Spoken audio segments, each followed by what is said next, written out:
Okay, I seriously love hosting this podcast. And one of the biggest surprises has been the amount of support that we have received from all of you, our listeners, and our amazing sponsors. We have partnered with Promise Grounds, a Texas-based company that also supports global mission by giving clean water ounce per ounce. They provide everything in our studio, from K-cups to fresh coffee beans to all of these adorable cups that we use on set. One of my favorite things to do is personalize each of these cups and recite scripture over our guests before we start recording. If you want to check out these adorable cups and some amazing coffee, click on the link below in our show notes and check out Promise Grounds. Click on the link below in our show notes and check out Promise Grounds. Today's episode is brought to you by Sugaring LA in McKinney, your go-to spot for beauty that makes you feel confident and cared for. Whether you're looking for expert sugaring, skincare, or just a little self-care moments, they've got you covered. Treat yourself today. You deserve it. Check out Sugaring LA in McKinney or click on the show notes below for deals, promos, and discounts. Thank you, Sugaring LA, for sponsoring this podcast. Hey guys, welcome back to Unfiltered Grace and Truth. Today I have my friend Mark. Coming in closer. Coming in. Quite a name. Okay, we're drinking sparkling energy drinks. Cheers. Yeah. Woo. This is so fun. KellyAnne and I have been friends for like 10 years. Yeah. She lives in Denver. We're traveling through Cody's little trek of the United States, like Tour de Omni. And we're in this beautiful suite at Omni Interlaken. And I asked Kelly if she wanted to do an interview with me. And she's like, yeah, sure, let's do it. And you know what I thought about this morning? I'm like, had we not scheduled this time, we probably wouldn't get like an hour's worth of just connecting. 100%. There's kids. There's pools, there's snacks, there's chaos, and it ensues all around us. Mm-hmm. Although our husbands played like a 6-hour round of golf. Yeah, I think they repeated the back 9 or something. Yeah, I'm like, how is it 6 hours? And Spencer, it was slow, and I was like, what do you do for a living? Go around. I don't know. Well, anyway, so they got 6 hours, so we're gonna, spend about an hour just sharing a little bit about KellyAnne's story and her journey to motherhood. And I think what was so special to me at one point was that you went through your first adoption. It was before your second maybe, and you were like, I want to be a concierge. Like, I want to help people understand this. I want them to understand terminology, what they're getting into. Like, this is such uncharted territory despite someone's desire. Right. And you're like, I want to change that, and I want to give hope and confidence to the parents that are trying to navigate this whole system. So, and I'm 2 parts of the triad, right? There's what does that mean? so I'm adopted, right? Okay. I'm an adoptive parent. And then there's also, what would be the third? I read a book pretty early on talking about the adoption triad, and the third feels pretty important. It'll come to me. Something with your husband? Probably the person who's not the most important person, the birth mother. Okay. So there's the birth mother, the adoptee, and the adoptive parent, and they formulate the triad. And I am 2 of the 3. So in my head, I might know a little bit, but whoa, it's not the ceiling, just the light. I got chills. Yeah. The light fell. Okay, so thank you, Lord. The lighting was probably off, and he fixed it for actually us. It looks better. It's great. And okay, so you're 2 parts of the triad, which is the people that are a part of the adoption process. Yes, the adoption community. Okay, so tell us the whole story, how you became the first part, which is adopted. Well, it's pretty cool how God had his hand in all of it.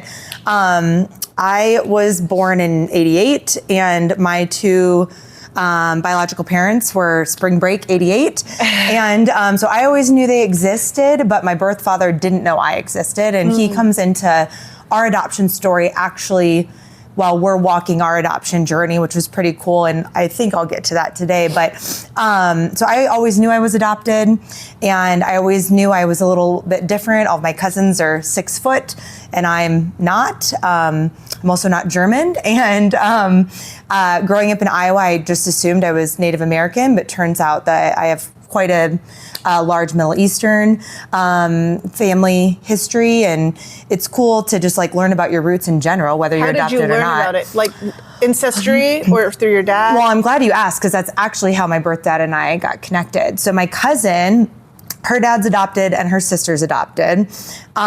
She bought us all like, I I don't know, 2013 maybe, 23andMe kits. And back then you just did it kind of like, what am I? What is my genealogical makeup? What is my race? What is... So, but at this, you've always known you were adopted? Yeah. So your parents told you when they adopted you? Yeah. It's just always part of my story. And I always think that that's best, because then it's not this big day that you're just like, wait, my whole identity was one and now I'm another. Like, it was just part of my story. Yeah. But these kits at the time, you just swabbed, you sent it in. And I think I found out that I'm actually quite a bit, I like to call myself a Mediterranean goddess is essentially the takeaway. Love that for you. But so that, and then fast forward 10 years, I got an alert on 23andMe and it was, hey, do you think this relationship is true? And it said father as the relationship. And I was like, gosh, wouldn't you be the one to confirm that? I think I said something like that back. Like, to who? My birth father. He just messaged me and was like, do you think this connection could be true? And I was like, I think you'd have to be the one. You guys have a fun relationship, don't you? Yeah. It was like very much bantery. Like you have a similar personality. Yes, definitely. I remember that about him and you. And so, I didn't even know you could really connect with a person, because again, 2013, you just swabbed your cheek, and then fast forward to 2020. So 2020, I found out this connection with my dad. And the coolest God thing ever was we were supposed to adopt a little girl that day that we had named Sloan. It was during COVID. We had isolated for a month so we could go into the hospital at the time of her birth. All of this, and they had committed fraud. They had multiple birth families. I remember this story. Oh my gosh. Yes. I remember you guys driving there. It was a long drive. Yep. I remember... Oh my gosh, I remember all of this. Yeah. There's multiple families involved. Yep. And she had already given birth like a month prior. And so it just felt like God was not moving us in a direction that felt like adoption was maybe part of our story. It just felt like, wow, that's a pretty clear roadblock. And we were sitting at the dinner table with my parents who had come into town to watch our dogs while we were gonna become parents of Sloan. And I get this alert, this 23andMe alert saying, are you my daughter? And I was like, dude, this is a lot for this weekend, sitting across from my dad.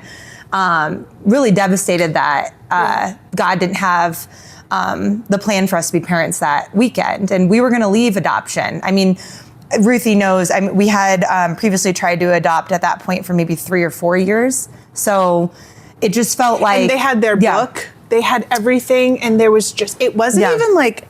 a maybe. There was just no action, right? Yes. For a long time. It was just, you kind of rush through and get all your work, your housing and all the things done. Mm-hmm. Did you guys move in that process? No, we had already lived in Denver. Okay. But Colorado laws, everyone's laws are different. And we, at this point in time, only were in a pool accessible by Colorado moms. So we weren't looking outside of Colorado at this time, and due to the adoption laws in Colorado, I think we presented to like 4 birth moms in a year, which is not a huge number, and we weren't selected except for this one. Which was fraud. She lived, she asked for money. I remember she lived in like a trailer. Yep. She had multiple kids. Yes. Mm-hmm. And they asked for like an electric bill. They needed a new hot water heater. Yes. And, we wanted to do everything to make that relationship work. Our adoption agency is a Christian adoption agency, and they had actually reached out to a local church. And the church helped fund the hot water heater because they didn't want any type of transaction between us that could muddy the relationship, or you never want like a quid pro quo situation. So the church locally had stepped up to help. But circling back, we had many no's, as know most of them. And God kept meeting our no with like a hang in there. And how did he say that to you? Greg, my birth father, I think coming into our life at the time of that no felt like, oh, no, adoption can be great. It's like, but it comes out of tragedy, right? Like we see adoption as this like, oh, I get to be a mom. It's this amazing, amazing thing. But it was on someone else's worst day of their life. It comes out of tragedy. Yeah. And as an adoptee too, like I've spent most of my life playing ghost family, right? Of like, what if... Are you the only child? Mm-hmm. So you were the only one adopted, different from... You have no other siblings. Yep, correct. You have no other adopted siblings. So it's just you and your parents. You're an only child. Yes. And your mom struggled with infertility. Yes. And I'm going to say your adoptive mom, just to keep it clear for this, because do you have a relationship with your birth mom? We know of each other. She lives in California, and she actually adopted. Oh, how funny. Yeah.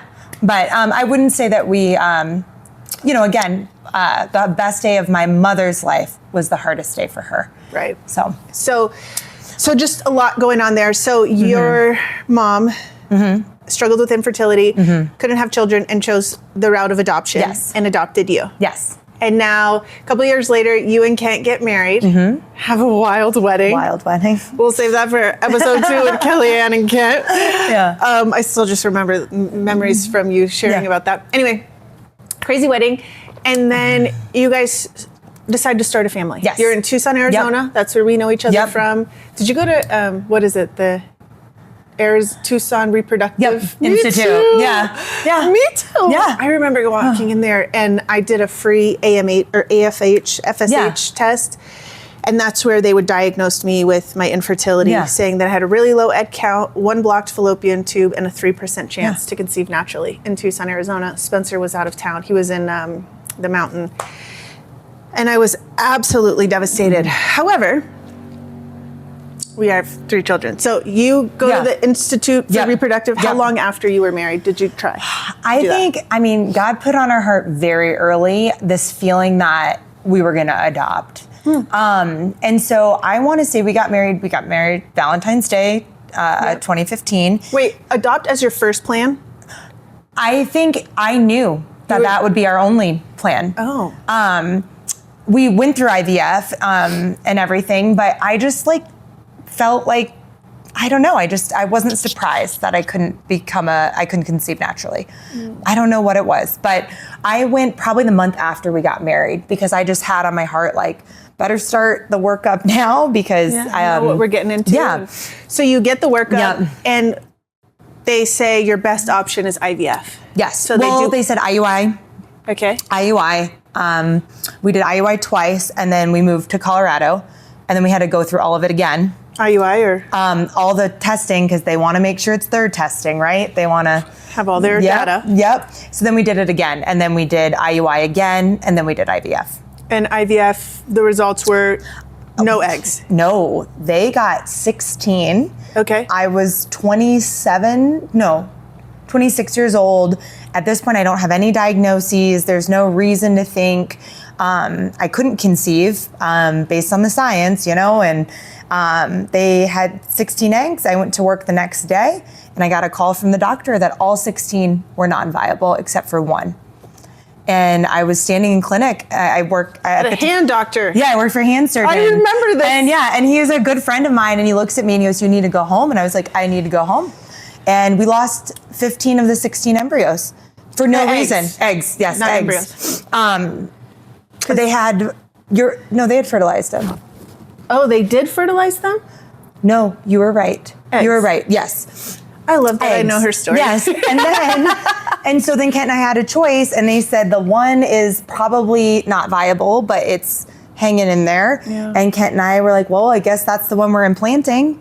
And so I want to say it was within a week that we jumped forward and we implanted the one because there was, to me, it was, wasting that or seeing what. Yeah, you want answers, results. Yeah. Like, is this going to happen or not? No. Now, there's no better time than and now. there was no reason to have so it didn't take, and we went back to square one because we didn't have anything to try again. We had to go through the whole thing over again, right? And they had no reason that I wouldn't have been able to produce fertile eggs that would have then became embryos. They had no reason. So they created a different protocol to tweak some drugs and we were going to go through it again. And I remember naively saying, we'll just adopt. I'm adopted. We'll just adopt. Kent had 2 cousins who were adopted. Like I said, my uncle, my cousin. So I'd met my birth mom at this point and she had adopted and it just felt like, we'll just adopt. And then 7 years later. People always say, if you go through infertility, they're like, have you considered adoption? Yeah. It's like, do you know anything about adoption? Because it's not like, it's like 4 times as much. My meal's late, so I'm just going to get something to go. Like, it's not it's not an even process. No. Financially, emotionally, like, there's so many differences, but yet people are like, have you considered adoption? I'm like, have you ever considered?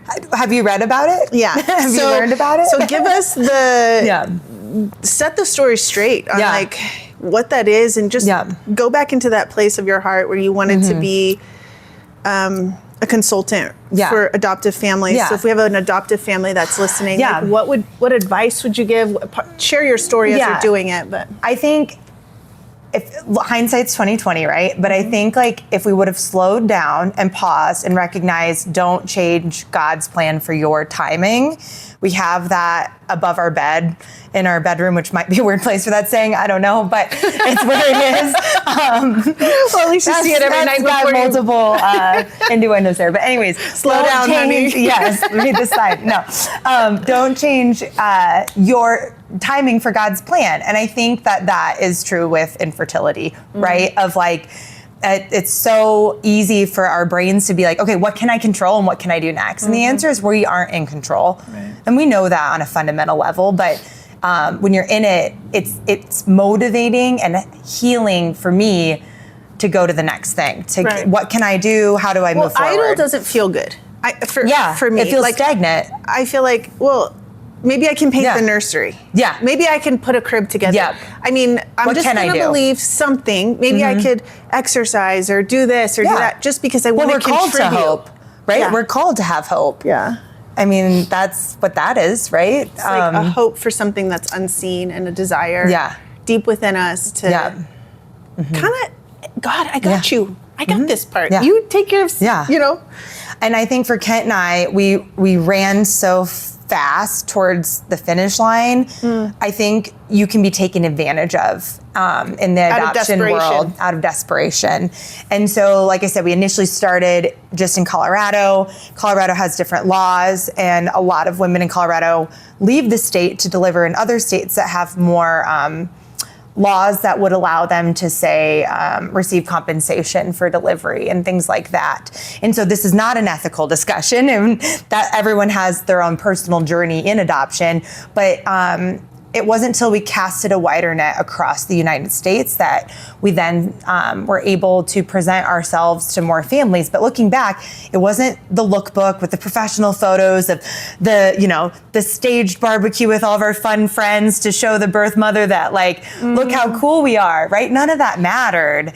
It just wasn't our time. Doesn't that feel so cringe? It's probably the only word I can think of. Just like, you're selling yourself to this broken family or woman who's pregnant, and they're looking through this book to pick the parents that they want, and you're selling this story. I mean, it just, the whole process feels so super cringe to me. But anyway. Well, in social media, right? I mean, I don't have social media now, and there's positives in social media, but for me at the time, the comparison and constantly seeing on my feed different vendors, if you will, showing me that they can give me a better lookbook. They can help me with my bio. They can do these things to help me. I'm not broken though.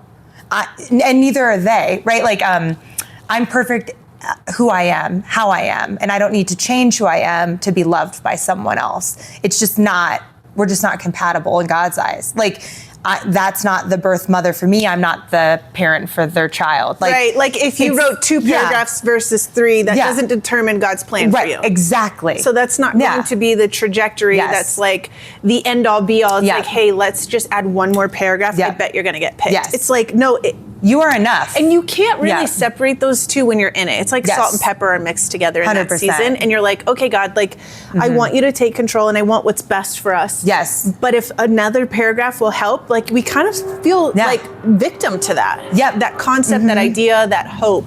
Yep. So you go through this whole process. You're sending your lookbook. You now expand from Denver to the whole United States. And it almost in some ways felt helpful in the sense of we presented probably 4 or 5 times a week But What does that look? What does a presenting mean? so you get an email. It says like a little bit of history Of the parent and the child's gender. like how far along they are, gender, maybe if there's any known health concerns.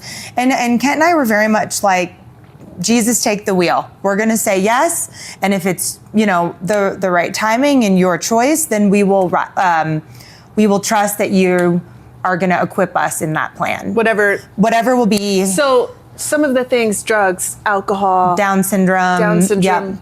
trisomy, and then gender, race, etc. Yeah. All of those were okay for you. Yes, but I will say, right, okay for you versus the reality of it is very hard. And so we read a book called So You Want to Talk About Race. It's one of the most eye-opening books because it realized so I have friends who are Black. I love them. They love me. That's one example of my experience with race, right? And I have more than one example, but the point is sometimes I won't be enough as a parent of a child. My children are transracial. Trans, what are the three? Transracial. So trans just means more than one. So technically, unless you're German and French, you would be biracial. Biracial. So trans could be French, English. Multiple. Yeah. So most of us are transracial. Yeah. Well, transracial sounds like Pride Month. Yeah, but they're different, right? Yeah. But bi is technically two, not the most up-to-date term. So transracial means that there's more than two races. Yes. And do we know what they are? Our major kids? three? Major top three? I would say, I don't know, I'm Black and white, but also there's a lot of different, they could be German, French, they could be Syrian, they could be Nigerian. Same mom and dad? Yes. Okay. Yeah. All right. So you get this email. Yep. You get an email and you respond with a letter. And you write a letter to them, and usually... Is it always the same letter? I've never written the same letter once, because for some reason... You are KellyAnne that would never copy-paste. To me, it's so this is the biggest decision of their life, and I want to respect that. Yeah, and you want to read the details, and you want to just be they're the most important person. And I don't know if I say that because I'm adopted, and I will always have this respect for my birth mom, because she chose life in a time where she had other options in her situation. Not everyone has other options, but she did. And she chose life for me. And so I say that to say, I took that very personally, and I was going to write a custom letter to each mom. They lived in different states. There was different connections I had with each state, right? I used to live in North Carolina. We presented to one mom in North Carolina. I wanted her to know I used to live in Apex, you never knew what was going to connect with someone, So I wrote these letters. Super stressful, though. Yeah, I'd get off work, I'd write this letter, I'd pray over this letter, I'd read it to Kent 4 times. He'd be like, I was good on the first time. And then we'd send it off. And then you'd hear nothing. And we did that 50 times. 50 times I was like, this could be the one, And we had the girl nursery already ready for Sloan. So I remember that too. Yep. And so it was hard. And I think the thing too I would caution people on is it's easy to read stories of they've placed 5 times. They've made an adoption plan 5 times. I'm a little bit of a feminist, and I want to wrap my arms around that woman and say, what is your plan? Is it just to conceive and place kids in adoption? To who? What woman? To the birth mother who's placing 6, 7, 8 times. So the woman who continually gets pregnant and puts her child up for adoption. Place an adoption. Putting up sounds like it's like a transaction. Okay. Us adoptees like to hear place an adoption. It was a choice. Correct me every time. No, you're fine. It was educational. It's a choice, right? A powerful choice. Placed in adoption. Placed in adoption. So you want to wrap your arms around because they didn't the give mom. up, right? I think it oversimplifies the emotion, giving up. Because can you imagine making that choice? But to the mom that's done it 6 times. Yeah, I want her to know that life can be different. It can feel different. Is that what's best for her? Is that what's best for her children? I try to come from a place of not judging, and maybe I'm judging in saying this, but I think to go back to your question of what you would tell families in wait, it's just remember they're people too, and they're hurting too. That's, I think that's the point. think You it's can lose beautiful. sight in that piece. Yeah, and I think you probably spent times hyper-focused on your desire. Yes. That now looking back, after you've been through the process, you've met both your birth mom and your Birth father. father, and just this entire process, like your enlightening moment is there's more than just your desire to become a mom. It's just more than your desire to start this little family through adoption. There's a secondary and a third process and a fourth process that's outside of our control. Absolutely. Outside of time and space, and that only God knows the results. So just focus on the finish line, but also be open to the journey as it unfolds. And there are people losing grandchildren in these choices. There's people losing siblings. I mean, we presented to multiple families who they were placing the youngest because they were losing custody of their older children, and they literally had to pick which children they would parent because they weren't capable of parenting all. And I mean, the weight of that choice is like heavy, And so I just think don't lose sight of that we're all God's people. Right. And if, so I don't have it all together, but adoption comes from a really hard place. Yeah. So you get, Sloan, devastating. I remember you wouldn't say that. I don't think you told anyone the name. Oh, yeah. For a long time. This is maybe the first time I've heard her name. Yeah, Sloan Rose. Rose is my grandma's name. But I remember you were not ready to share her name at the time, and it was very, I was devastated. Yeah. It was so hard. I remember, I was in Austin at the time, but you sharing that with me. And then what happened after that? Yeah. So that was 2020, May of 2020. And then we were out for a walk, and we had 2 dogs at the time, and we got a call from our adoption agency, and they said we had been, that was how we found out about Sloan. Sorry, fast forward. I was at work about 5 months later, and I got a call, and there was a woman on the other line, and she said, "Hi, I wanted to let you know that I would like you to be the parent of my son." And I was like, "I'm sorry, it's 10 a.m. I'm in clinic seeing patients." And I'm like, "Who is this?" Thinking this is a prank, a mean joke. And so then her social worker gets on the phone and says, she's picked you to be parents, congrats. And we had presented to her maybe 2 or 3 days prior, but I'd become numb at this point. You present so many times that you're just and we had already gotten that phone call, the phone call saying we were going to be parents to Sloan. So I kind of was guarded and excited to talk to Kent that night, but I needed to learn a lot more. But I was in the middle of seeing patients. And so we set up a time that afternoon with Kent, and we were going to adopt a little boy. And we developed a relationship. How far along was she? She was due in August. And so this would have been... Oh, I can tell you exactly when it was. It was the inauguration day, January of, what would that be, 2021?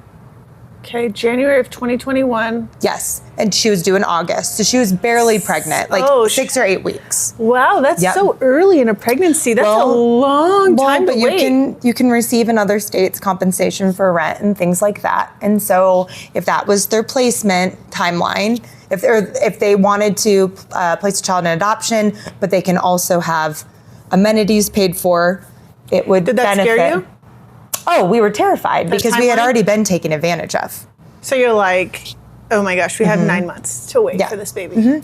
She had reassured us, and I think both our social worker and her social worker had communicated a lot about our heartbreak of, hey, this has to feel really right for her.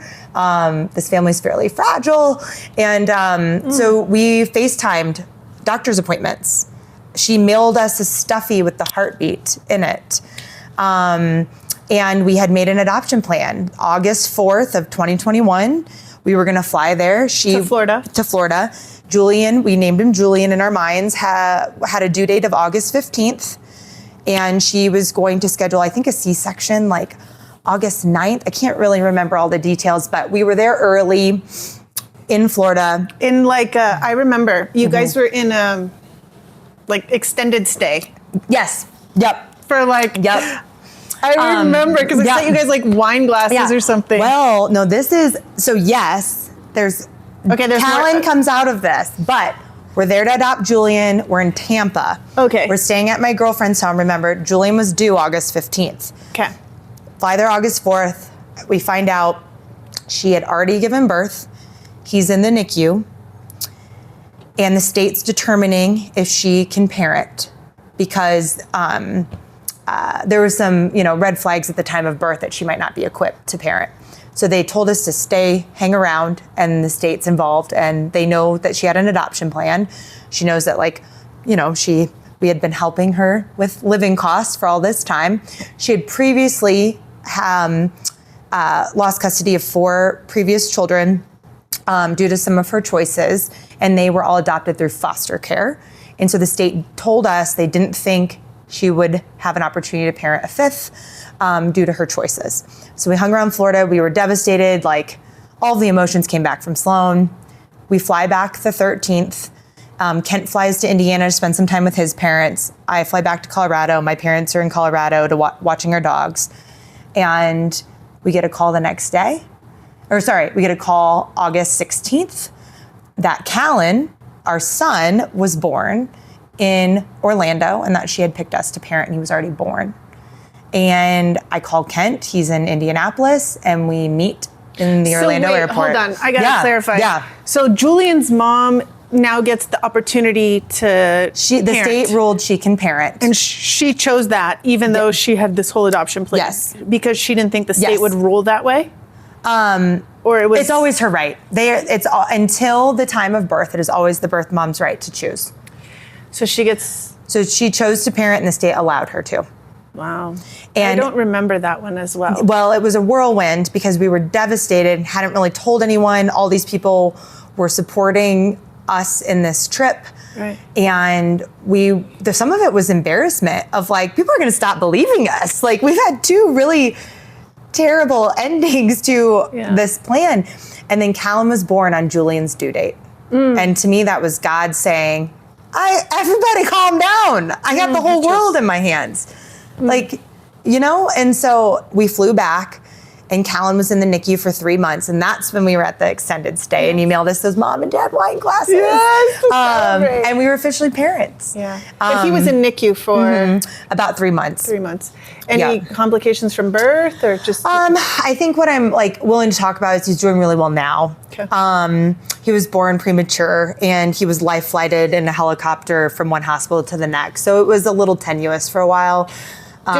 Did you know anything about them before he was born and you picked? Nope. Wow. Did the same agency in Florida connect? Different agencies. Wow. Yep. Different agencies. The agency world is its own discussion, which is why I was gonna do consulting because I think it was interesting. Our social worker for the first agency for Julian lived in North Carolina, and the birth mom lived in Florida, and we lived in Colorado. And human trafficking is a bold term. I think if you go down to the legal paperwork of it, there's some interesting situations that occur in the adoption industry, and it's not federally regulated. And I think when it's at the state level and you're having multiple states involved, you really got to be a student of the law. 1, to protect yourself, but 2, you want to do it ethically and correctly. And again, these are human beings. We're all people. So I think just knowing your state law is really important. And looking back, there was some red flags that I was I wasn't an expert. I didn't go to law school, but you're not supposed to. You trust these people. Yes, exactly. You pay thousands and thousands of dollars. Yes. To not have to be subjected to legal things that are really out of your control. And you don't get any money back. Right. So we have 2 children that we parent, and we pay. I don't like to say pay. We supported financially for. Yeah. Yes, thank you for that. It was ugh. And it's the same thing for IVF. One of my girls in my group went through IVF, $50,000, and a negative result. Yeah, and an embryo look at ours. gone. Yeah, this was a full-blown embryo. Yeah, she carried it for 2 weeks inside of her uterus, and it didn't latch. And she it's this devastation. Yeah.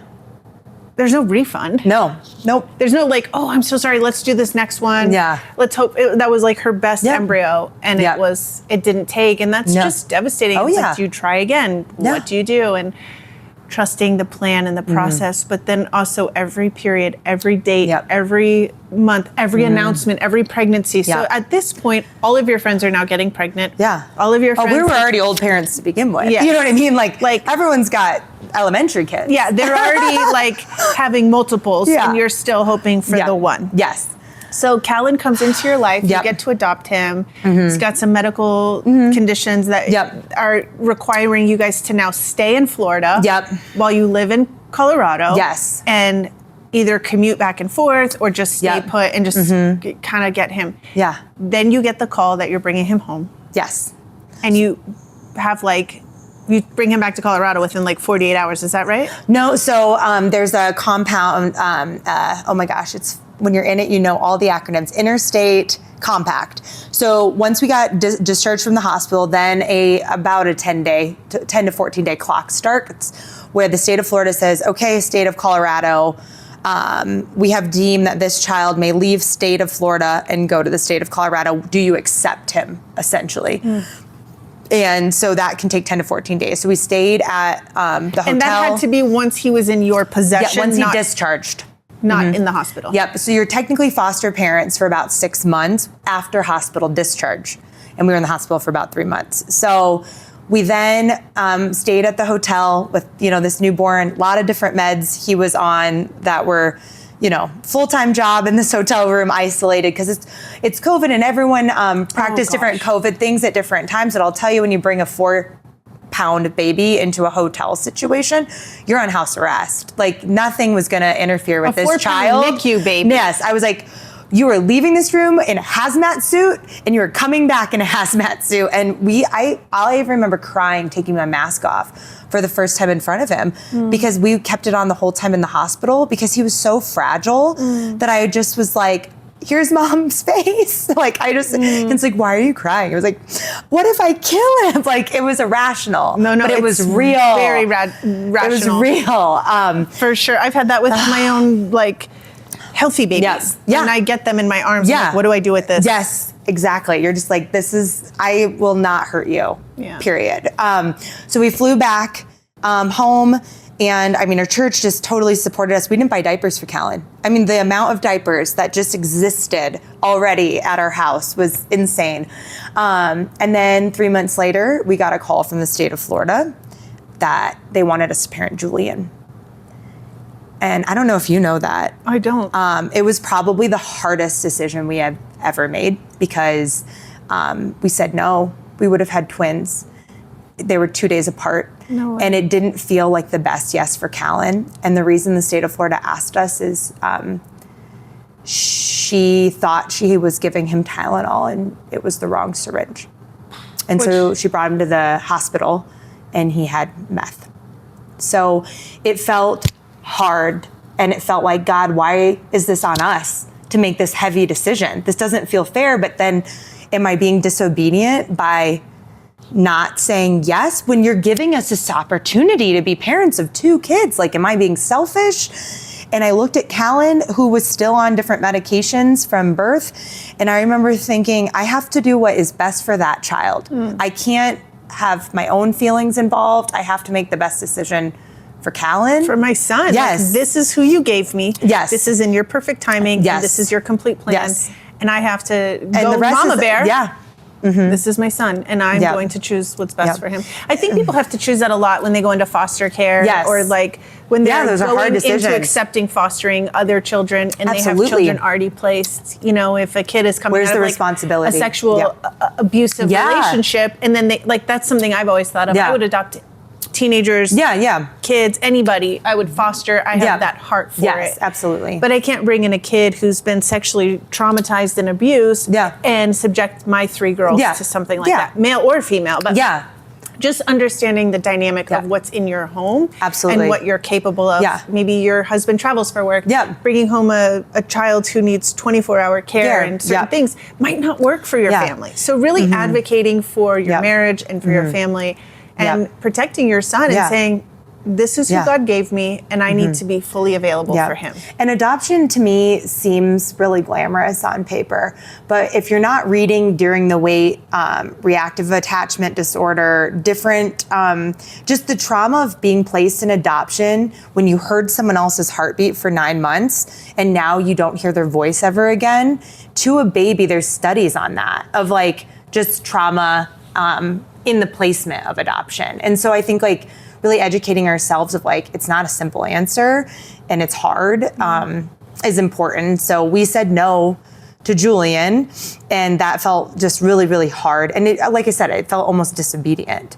But God, 3 months after that, or gosh, our sons are 11 months apart, so math is hard. But Callan's biological brother was born, and we were called to go back to Florida to adopt Carter. And so that felt like we had made the right decision, and God's plan was for us to be parents of Callan and Carter. Did you get to choose their names? Yeah. Is there ever a time where you can't?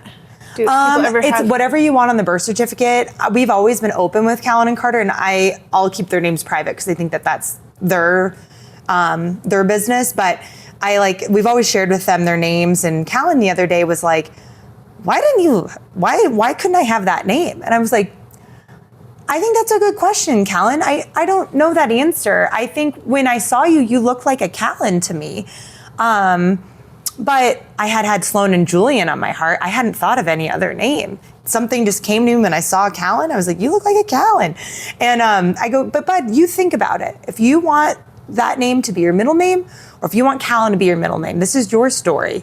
I'm here to listen, and we'll talk about it. And he's like, meh. I mean, he's 4. He's like, meh, okay, move on.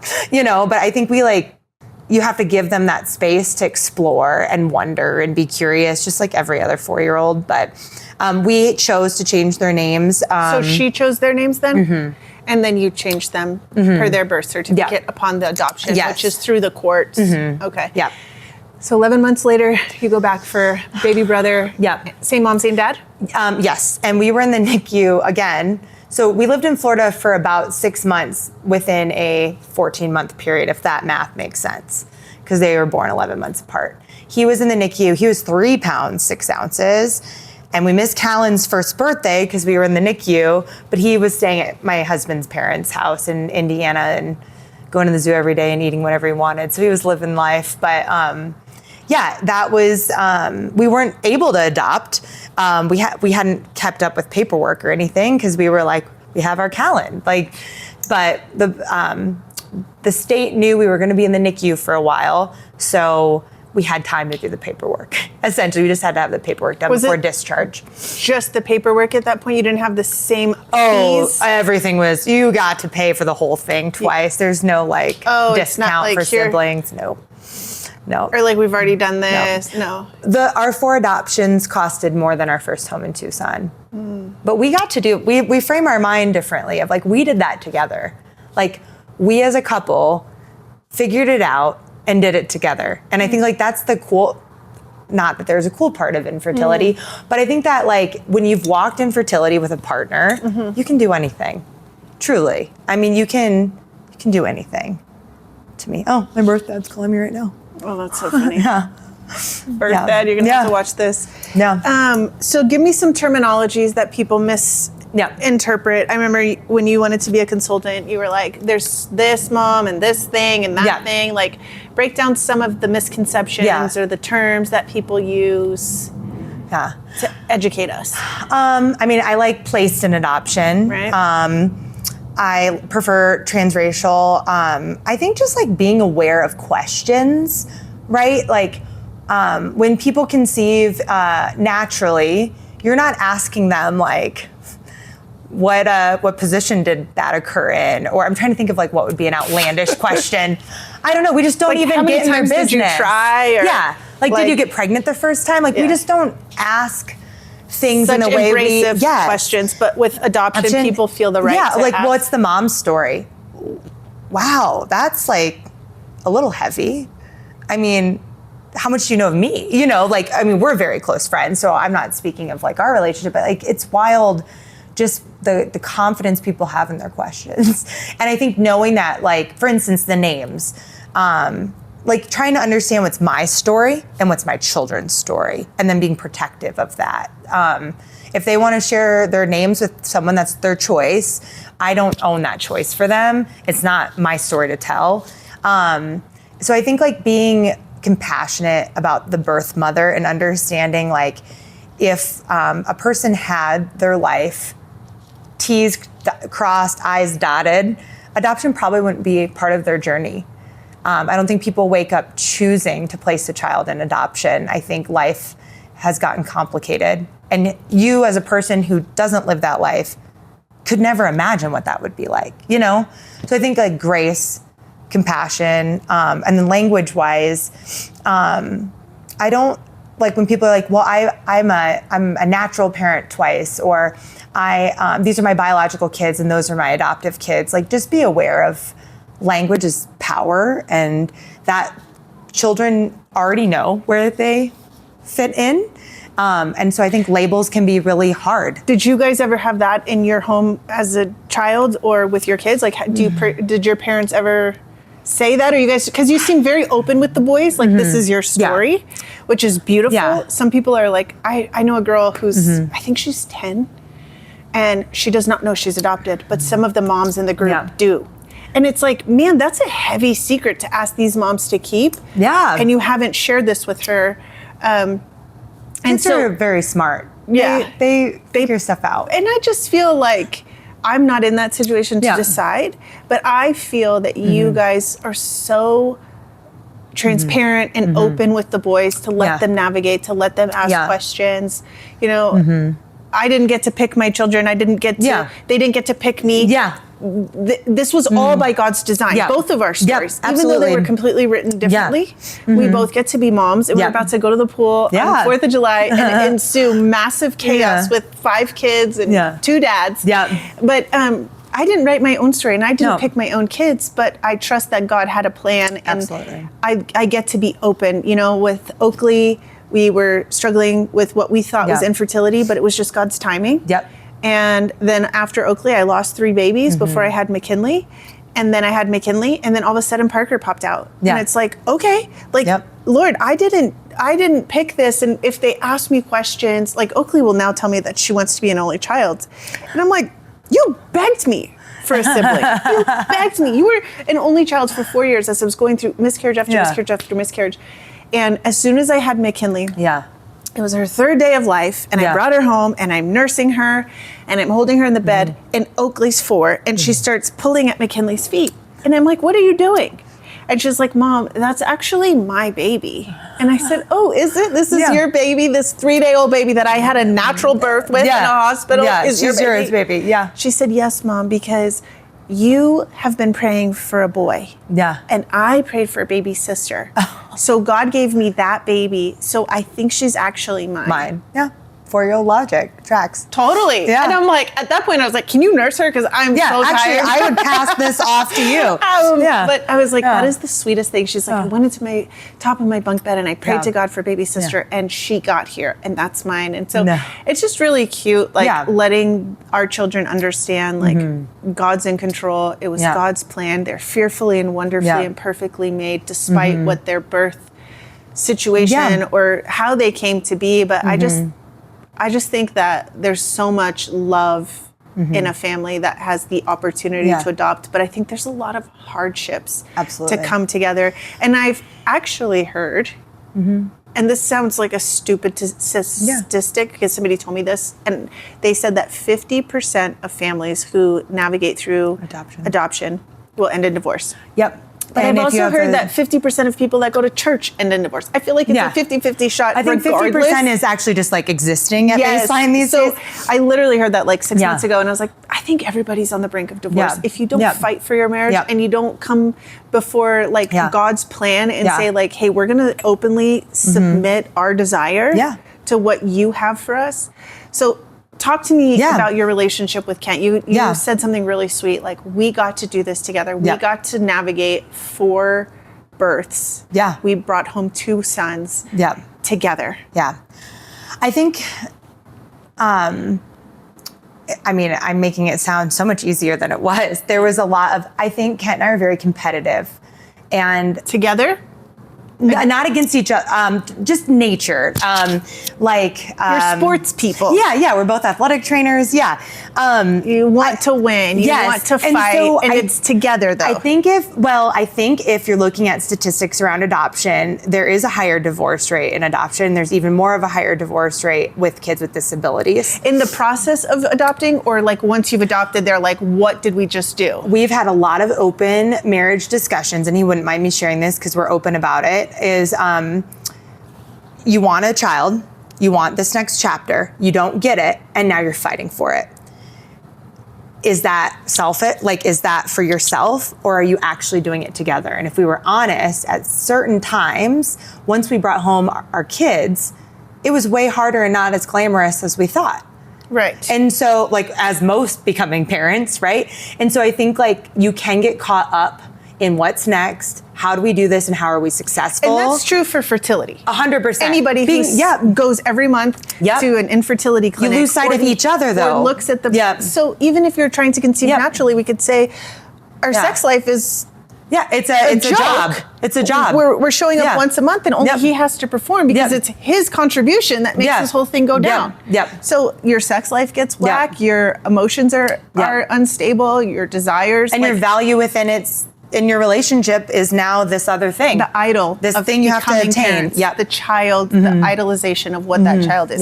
And I'm sure as you're reading through all these emails, you see gender, you see race, you see age, you see storylines, and you probably envision, it'd be like if you're in like second grade and you're dating all these boys, you're like, I'm going to marry Johnny. That's second grade? Or fifth Ruthie. grade? Whoa.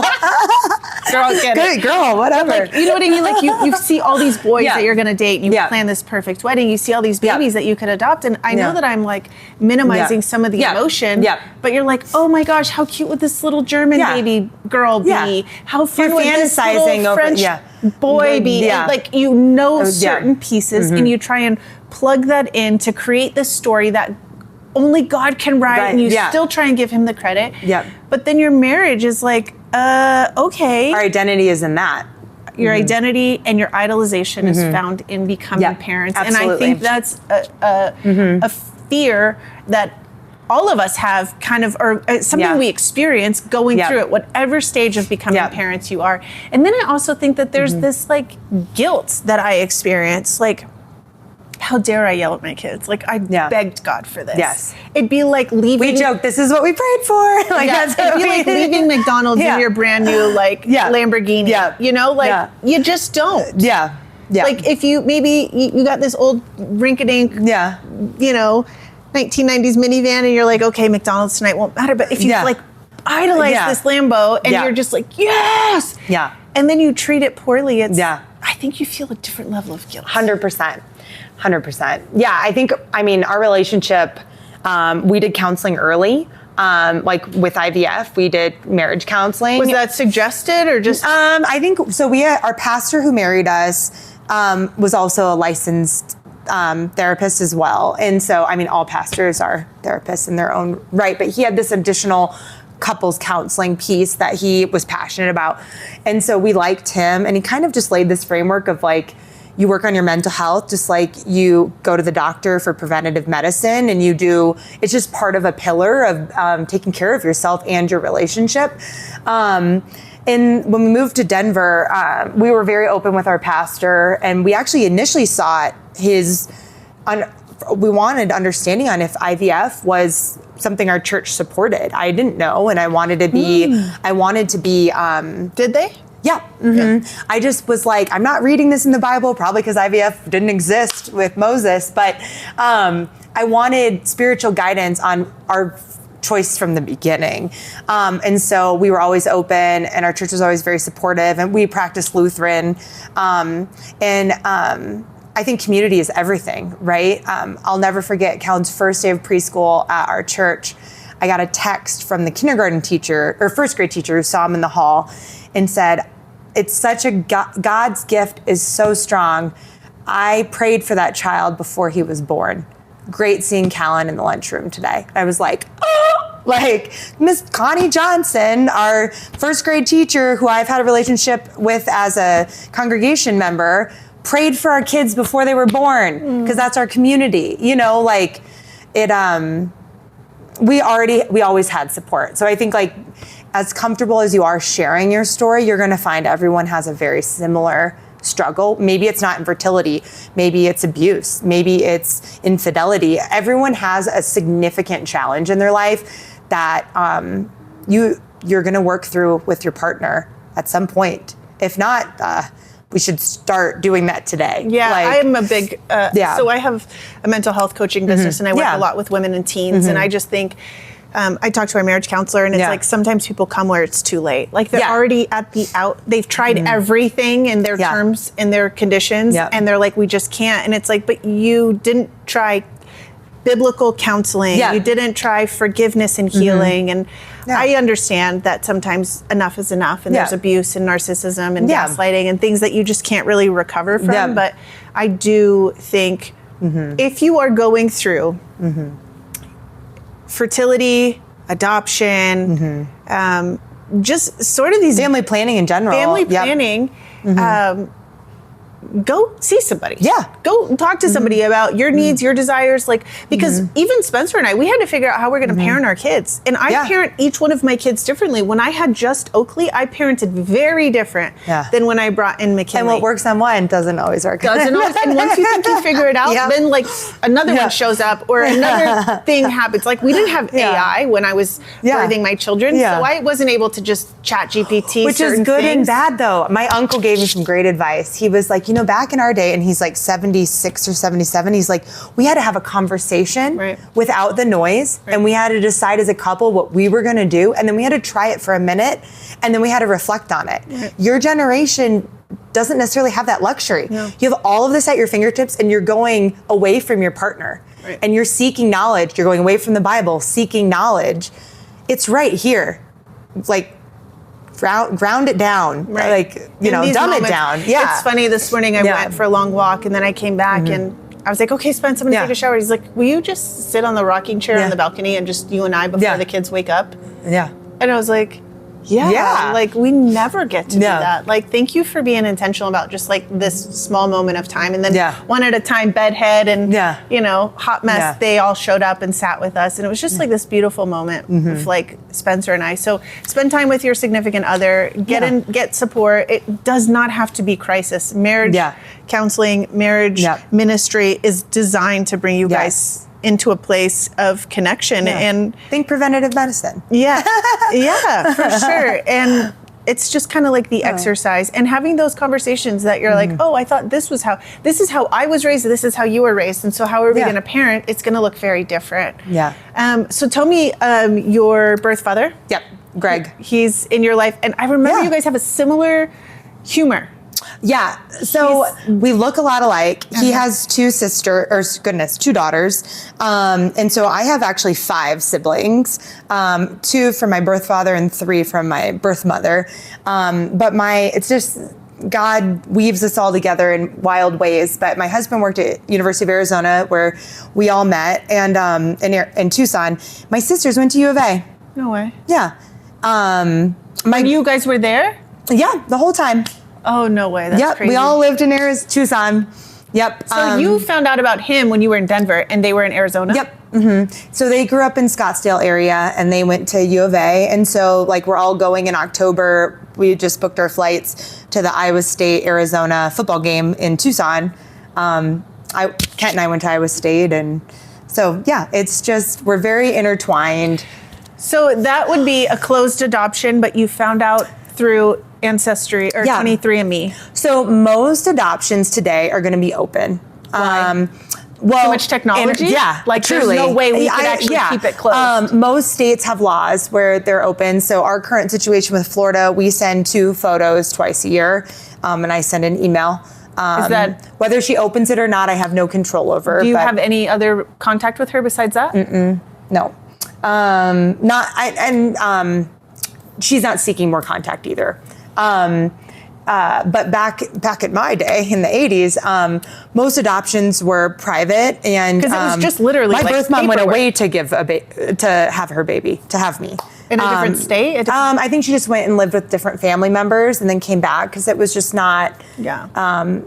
it was taboo. And so I think too of like generationally with mental health too, like we are blessed where we live in a culture now at our age where we can talk about like, oh, I got a therapy appointment done. Like kind of like I'm going to also then go get my hair done. Like it's just, there's not the stigma to it. And I think that allows us to seek the care we need. But yeah, so I think of that a lot of like, she walked that journey alone. Yeah. She didn't know my birth father. And so my birth father has a lot of, I guess, guilt of like knowing.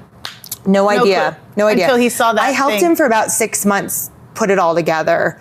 That it was spring break. He played football at the college and she played soccer at Wartburg College. It was spring break 88 party. One time? Yep. So I mean, she could have figured out how to contact him. Like it wasn't Stone Age, but so it wasn't the technology we have now. It's not like she could look him up on Facebook and phone a friend. I mean, it's the yellow pages. Yes, totally. It's the phone that's still connected to the wall. Like it is a very different time. Absolutely. And we're not doing cell phones that are smartphones and have all the technology. So very different. But going back to your question of like what you can tell potential adoptive families, like so we flew there for New Year's Eve 2021 to meet him before we became parents. To meet who? Greg and my sisters. Okay. And his cousins were there and they threw me this huge Lebanese dinner. Aunts, uncles, they had a big party to get to meet me. And I just went back to the hotel room just sobbing joy of these people who owe me nothing. Were so welcoming. And I think if you're in a place where you're like, how much is okay to share with my child? What is healthy to share? And I think the answer is like, you can't control their story. For me, that gave me a closure I was 21, gosh, how old would I have been? I don't know, I was like 35 at the time. Like I was whole at 35 when I potentially could have been whole at 12. That feeling whole is something you can provide if you have the ability to. But also, you had incredible parents. Oh, amazing parents, and lacked nothing. Yeah, totally. But there was a part of the story that they you can't can complete. Look like somebody. Yeah. A mannerism. I think something about your personality with your dad is just, even when he's like, hey, I think I'm your dad. You're like, yeah, of course you are. Like, just like your banter. Our banter. With him. Yep. Like, you can pick up mannerisms. Like, you and Kent have been married for long enough that you I know what he's going to do. Yeah, exactly. You know, it's Chipotle order and you're good with it. Yeah. But there's something about family that... Yeah. Blood runs deep. That you're not lacking from what your parents provided. Yeah, it was exceedingly abundantly above. Yeah. Because anybody could have adopted you, but this amazing couple came in, wanted to have a child so desperately, and you were their like golden child. Yeah. But then having this Lebanese biological people that just like, it reminds me of like the prodigal son. Like I get so emotional. It's like, not that you wandered away, but like, you came back and they threw you a party. Yep. I never thought about it like that, Ruthie, but it was. Yeah. Like, welcome into this. We didn't know you existed, but now that we know you, we want to celebrate you. Like all those years that you didn't have a sibling to have a birthday party with or praying for a brother, like all of this stuff. It's like that gift of family and the celebration. Like it's so cool too that like, had you adopted Julian, maybe you wouldn't have adopted Carter. And we can't play that game. But they have this biological... It would have been much harder to have 3 under 2. That 3 under 1. Yeah, that biological bond with his exact brother. Like, God put that on your heart and you're like, man, that was our hardest no for our greatest yes. Absolutely. The best yes. Yeah. Yeah. Like, and you had 2 amazing yeses, but like... being an only child and not having a sibling to go through it with, and then you have your son who has a biological brother, same mom, same dad, same genetic makeup, same mannerisms. That what a gift! Yeah, absolutely. And that the ability to get to feel that gift came from my adoptive parents. Like their willingness to, they would have flown with me to Florida to meet Greg if I happened to be married, so my husband went with me. But when I met my birth mom, my mom drove with me and waited in the parking lot at Panera when I met her in case I needed her. But she was with me, and she let me explore that.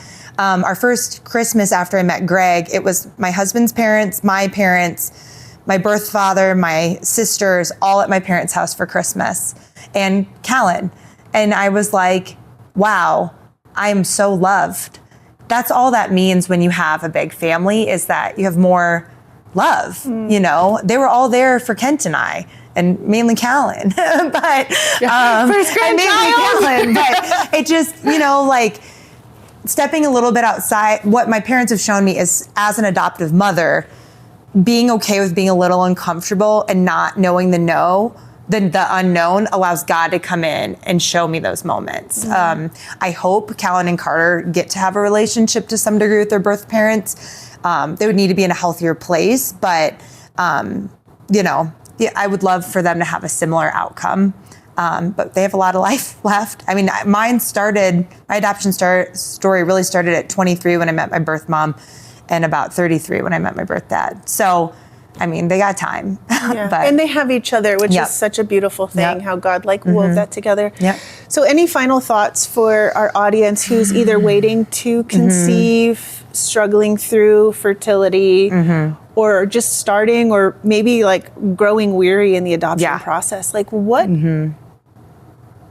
advice and sustainable hope, other than Jesus, which is our all in all. I was like, I don't know what else there is. But like words of wisdom that you can share, just like encouraging them to keep going, or ways that we can connect with you. Are you still interested in doing your consulting?